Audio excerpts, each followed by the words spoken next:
teman-teman, misalkan ada pohon rubuh, pohon tumbang, lalu kemudian menimpa kendaraan, menimpa rumah, sehingga kendaraan atau rumah tersebut rusak. Ataukah mungkin seseorang berjalan di bawahnya, lalu kemudian tertimpa, mengalami luka-luka, bahkan kematian. Nah, ketika hal ini terjadi, lalu kepada siapa kita harus meminta pertanggungjawaban? Ya, jadi teman-teman, ketika hal itu terjadi, maka kita bisa meminta pertanggungjawaban. Kepada siapa kita minta pertanggungjawaban? Yaitu kepada pemilik pohon. Misalkan si A, si B adalah pemilik pohonnya, maka minta pertanggungjawaban kepada si pemilik pohon tersebut.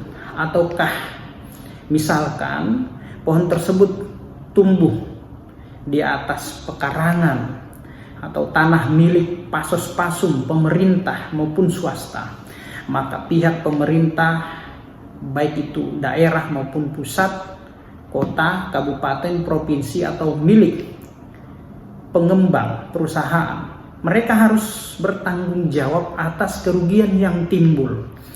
Kalau tidak mau bertanggung jawab, maka bisa dituntut secara hukum, baik secara pidana maupun secara perdata. Nah, misalkan ada korban luka-luka atau mengakibatkan kematian dan tidak mau bertanggung jawab, maka bisa dituntut secara pidana atas kelalaiannya. Kalau misalkan terhadap kendaraan, terhadap properti, terhadap rumah, dan lain-lain, maka digugat ke pengadilan negeri untuk meminta pertanggungjawaban. Ya, minta ganti rugi, gugat perdata. Pasal 1365, perbuatan melawan hukum. Yang barang siapa menderita kerugian karena akibat perbuatan orang lain, karena kelalaiannya, maka dia harus memberikan ganti rugi karena kelalaiannya. Kira-kira bunyi pasal 1365 seperti itu, tentang perbuatan melawan hukum. Kenapa kemudian kita menggugat pihak-pihak terkait ketika dia tidak mau bertanggung jawab? Karena dia lalai, dia sadar terhadap pohon-pohon tersebut ya sudah tinggi, sudah waktunya untuk ditebang misalkan, dia tidak menebang. Sudah saatnya dahan-dahan, ranting-rantingnya untuk dipangkas, tetapi dia tidak melakukan akan hal itu. Nah, inilah disebut dengan kelalaian ya. Maka ketika seseorang mengalami kerugian atas kelalaian yang ditimbulkan oleh orang lain, maka wajib baginya untuk memberi ganti kerugian. Nah, itu teman-teman ya. Ya, bisa digugat karena kelalaiannya. Pohon, tanaman itu harus dirawat, tidak asal ditanam langsung kemudian ditinggalkan, dibiarkan begitu saja. Harus diperhatikan ya, ketika rantingnya, dahannya sudah menjulang kemana-mana, maka harus dirawat, dipotong, dipangkas, biar tidak menimbulkan hal-hal yang tidak diinginkan. Nah, seperti contoh tadi ya, pohon sudah tinggi lalu kemudian rubuh, menimpa orang, menimpa properti milik orang lain, kendaraan, rumah, tentu ada kerugian yang timbul. Maka dari itu ya, si pemilik pohon harus bertanggung jawab atas kerugian yang timbul. Nah, itu teman-teman ya.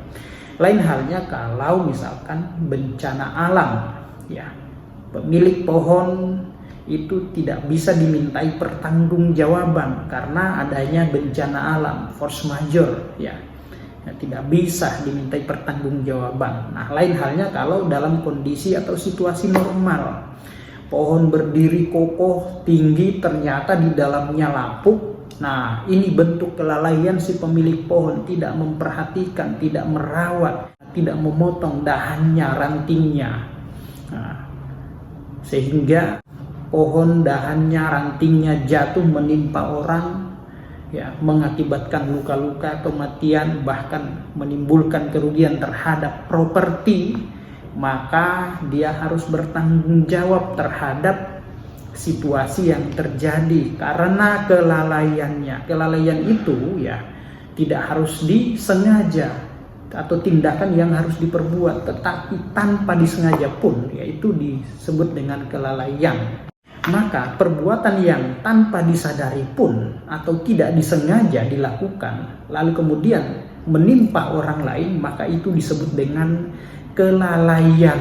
Karena kelalaiannya menimbulkan kerugian terhadap orang lain, maka sangat beralasan hukum untuk mengajukan, menuntut ganti rugi baik secara pidana maupun secara perdata. Itu teman-teman ya, semoga bermanfaat.